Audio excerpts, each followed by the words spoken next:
India में बहुत लोग बोलते मिल जाएंगे कि भाई सैलरी ही कम है, कैसे रिच बनूं। लेकिन सच ये है कि रिच बनना सैलरी से कम और हैबिट से ज्यादा डिसाइड होता है। जेफ बीजोस कहते हैं, your future is built by the choices you make every day. मतलब आज की डेली हैबिट्स ही कल की लाइफ बनाती हैं। चलो आज मैं तुम्हें एक सिंपल रोड मैप देता हूं जिससे 10,000 रुपए सैलरी वाला बंदा भी फाइनेंशियली स्ट्रांग बन सकता है। देखो भाई, सैलरी कम होना प्रॉब्लम नहीं है, प्रॉब्लम है रॉन्ग हैबिट्स का होना। सैलरी आते ही online shopping, weekend parties, EMI, expensive phone, show off. Social media ने एक डेंजरस प्रेशर क्रिएट कर दिया है। लोग रिच बनना नहीं चाहते, रिच दिखना चाहते हैं। एक रियल एग्जांपल सुनो। रमेश नाम का लड़का दिल्ली में जॉब करता था। सैलरी थी 10,000 रुपए। रूम रेंट देने के बाद उसके पास सिर्फ 4,000 रुपए बचते थे। वो भी पहले दोस्तों के साथ खर्च हो जाते थे। एक दिन उसने डिसाइड किया, अब मैं अपनी लाइफ चेंज करूंगा। उसने अननेसेसरी एक्सपेंसेस बंद किए, डेली 1 घंटा स्किल सीखना स्टार्ट किया। 50 रुपए भी बचने लगे तो इन्वेस्ट करना स्टार्ट किया। 3 साल बाद सेम बंदा 80,000 रुपए पर मंथ कमा रहा था। डिफरेंस सैलरी का नहीं था, डिफरेंस माइंडसेट का था। चलो एक रिच बनने का फॉर्मूला जानते हैं। इसको 2 स्टेप्स में समझते हैं। स्टेप 1 है, पहले खुद को पे करो।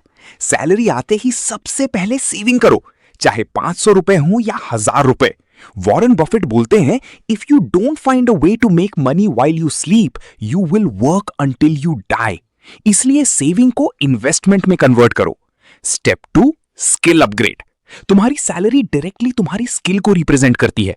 अगर तुम 10,000 रुपए कमा रहे हो तो इसका मतलब तुम्हारी करंट मार्केट वैल्यू 10,000 है, और स्किल इंप्रूव होते ही इनकम भी इंप्रूव होती है। एक इनकम सोर्स डेंजरस होता है। कोविड के टाइम पे कितने लोगों की जॉब्स चली गई थी, इसीलिए साइड इनकम मैंडेटरी है। शुरू में 100 रुपए भी आते हैं तो भाई सेलिब्रेट करो, क्योंकि पहला ऑनलाइन इनकम कॉन्फिडेंस देता है। हो सकता है तुम्हारे घर की कंडीशन अच्छी ना हो सकता है तुम फैमिली रिस्पॉन्सिबिलिटीज की वजह से प्रेशर में हो सकता है लोग तुम्हारी सैलरी का मजाक उड़ाते हो। लेकिन एक बात याद रखना, सक्सेस का रिलेशन स्टार्टिंग पॉइंट से नहीं होता, कंसिस्टेंसी से होता है। एक एग्जांपल बताता हूं। कल्पना सरोज के लोग इंडिया की ओरिजिनल स्लमडॉग मिलियनेयर बोलते हैं। उन्होंने बहुत स्ट्रगल्स देखे लेकिन गिव अप नहीं किया, इसीलिए आज उनकी सक्सेस दुनिया देखती है। एक दिन जरूर आएगा जब तुम्हारे पेरेंट्स को पैसे सोच के खर्च नहीं करने पड़ेंगे। एक दिन ये भी आएगा जब तुम ईएमआई और बिल से डरना बंद कर दोगे। लेकिन उस फ्यूचर के लिए आज डिसिप्लिन चाहिए। Remember this line, small savings, small skills, small efforts एक दिन जायंट सक्सेस बन जाते हैं। 10,000 रुपए सैलरी तुम्हारी आइडेंटिटी नहीं है, ये सिर्फ तुम्हारी स्टार्टिंग पॉइंट है। अगर तुम भी अपनी फाइनेंशियल लाइफ चेंज करना चाहते हो तो चैनल को सब्सक्राइब जरूर कर लो। यहां हम सिर्फ मोटिवेशन नहीं, रियल मनी माइंडसेट सिखाते हैं।